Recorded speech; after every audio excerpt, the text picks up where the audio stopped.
This is Story of Success. I'm Rania Al-Azabi. Welcome to all of you around the world. Each time we'll be bringing you compelling and inspiring profiles. Each and every story you tell gets us closer to people who have the power to bring in change and make a difference. We'll be telling you the full story behind the name. Today we have one of the most renowned names in Egypt in his field. He's Dr. Amr Abbassy. Let's enjoy the man and get close to see how he's doing in his career.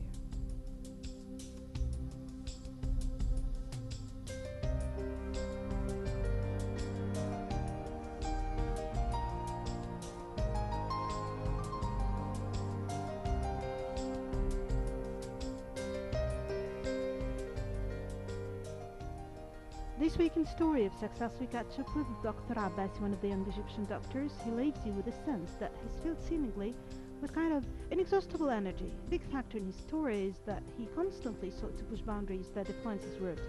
His success story is built on the foundation of devotion. This is Story of Success for this week.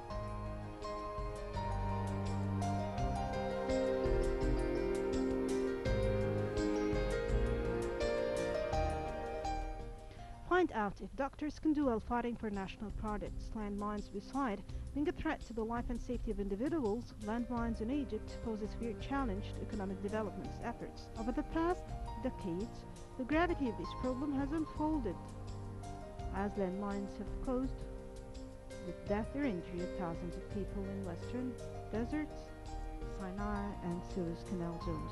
In addition, landmines have disrupted economic development efforts in these parts of the country.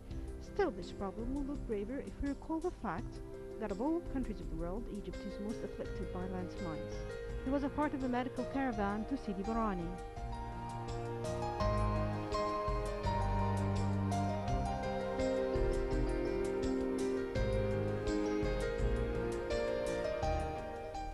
Plus, mobile phones, do they have any kind of negative impact on babies? He decided to step in and do some research, and these are the results.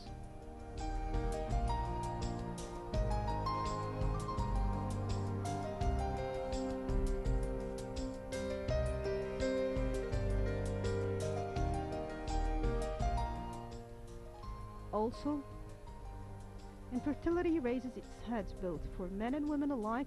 His take on how lifestyles can be part of the cure. Let's get started.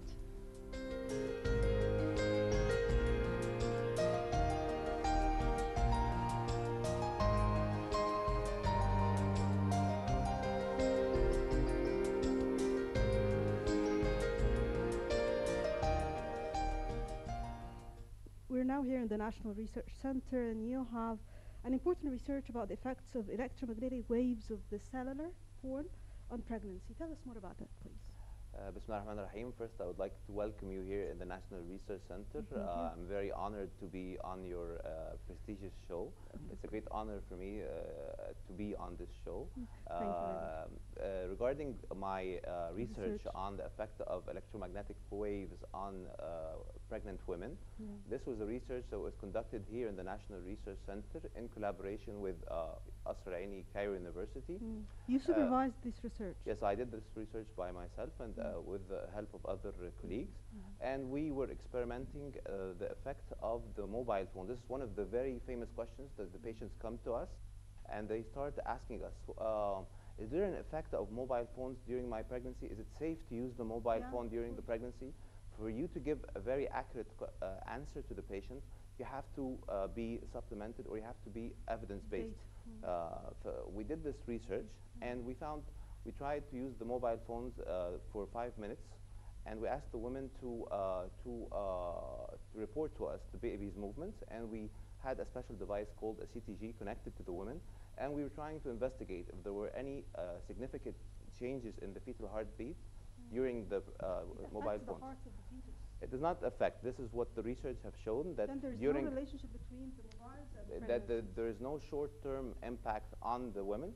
But after we did this research, other researchers in Norway, they were very interested in the idea, and they started following up the patients when these babies became about 6 years old and started going to school, and they started to observe if these babies or these children had any behavioral changes, and they actually found that there are significant behavioral changes on the long term. Our study was on the short term, and this was later on continued in other countries abroad, and they found that there might be changes in the longer term. So we're notifying pregnant women to take care Yes, from be careful. themselves. Also, you participated in Rotaract Medical Caravan for providing medical services for the victims of the landmines in Sidi Barani.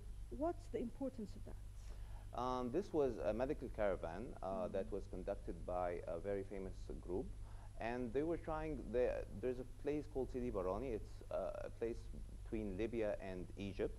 This place had landmines from the World War, and there was a lot of victims from these mines, and some of them, they lost limbs. They lost their legs, they lost their hands, and they were providing them artificial limbs, okay, through donations.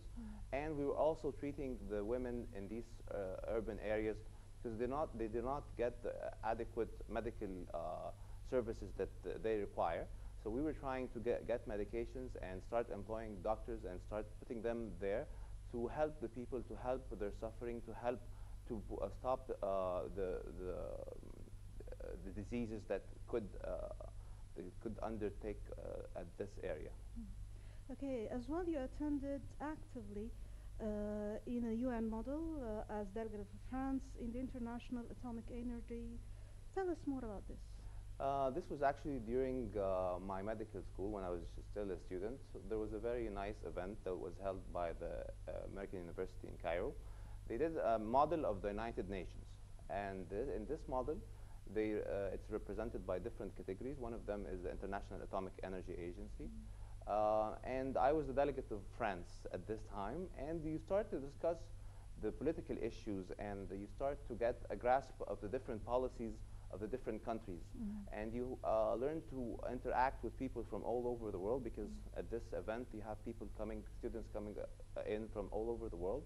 It gives you an experience in trying to deal with different cultures and different backgrounds, and trying to grasp the different, always important to know how people abroad are thinking about and to know their policies. But it was a very interesting experience.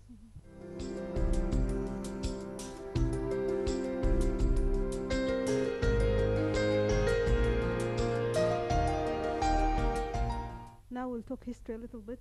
Why did you join Faculty of Medicine at the beginning? Okay, at first, when I finished my IGCSE, which is the English diploma in my English education, I was really intending to go into computer science. And this was my main aim, and I started actually working as a web designer. I created web pages, and this was very interesting for me because the internet was something was quite new at the time, and it was very compelling for me. And I started to design web pages, and I started to become very professional in the HTML and the computer science. And then why I thought, did you make this turn? and then I discovered that I'm a people person. I like to interact with people. If I started if I entered computer science, I would always be interacting with the computer. I won't be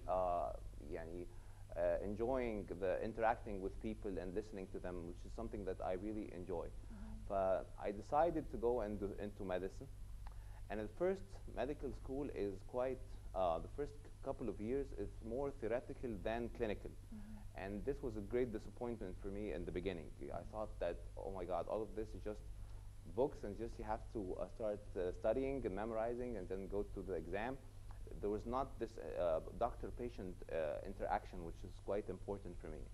But later on in medicine, after the third year of medicine, you start to interact with patients, and you start to learn diseases, and you start to follow up the patients. And this was the part that I really enjoyed, because I enjoy seeing how grateful the patient is for your hard work and for your strive to make them feel better. For this, for me, was very self-satisfying.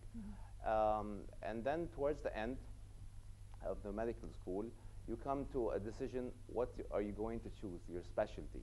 And this, of course, took a lot of time and a lot of thinking. Yes, a lot of thinking. It was not an easy decision to think about it. But To I be start. stuck with the ladies all the way. Okay. The main reason I chose gynecology and obstetrics as my profession, because first of all, it's a very happy branch. You see the people always smiling, always Birth. very satisfied with you. So it's not a very depressing. It's not a very depressing career.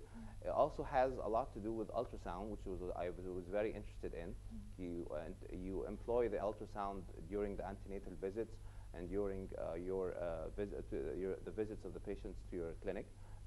Also, it has a lot of very compelling surgeries, whether laparoscopic surgeries.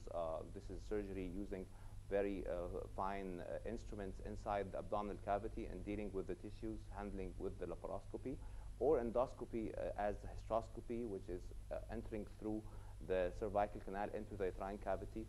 And all of this was very compelling to me. A branch that has a lot of surgery, it has a lot of ultrasound. It's the mood of the branch is quite cheerful. So this for me was quite a compelling career. You attended many seminars and, of course, you did many researches on the infertility of men and women. Tell us more about that. Okay, infertility is one of the problems facing all over the world, and it is increasing. The incidence of infertility is about 10%. What are the figures worldwide and in Yes, Egypt? in Egypt it's about 10 to 20%. So this is not a small, issue. It's a very important issue, because out of every 10 women or every 10 couples, you might find one or two that have a problem with conceiving. This is a major problem. This is why I was very interested in conducting research and attending workshops all over the world in order to try to give the patients or to deliver the best quality service to the patients here in Egypt and abroad.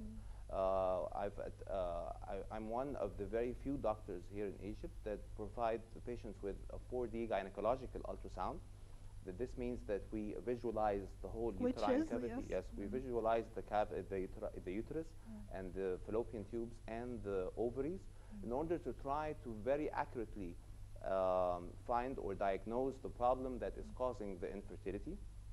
Also, I'm one of the doctors that use assisted reproductive techniques such as ICSI or IVF, which is a technique that we use to stimulate the ovaries and to help the patients conceive and to help to end their struggle for conceiving. You have a very special viewpoint here on the lifestyle and how it affects the fertility of persons, either men and women. One of the things that I'm very interested in, how the lifestyle can affect the fertility. One of the problems here in Egypt now is obesity. Obesity is becoming a national problem, and we are one of the countries that are put as one of the countries that have a population that is obese or overweight. And this can have a tremendous effect or have a very bad effect on the fertility, because obese women, they tend to have a lower fertility rate. They tend to have hormonal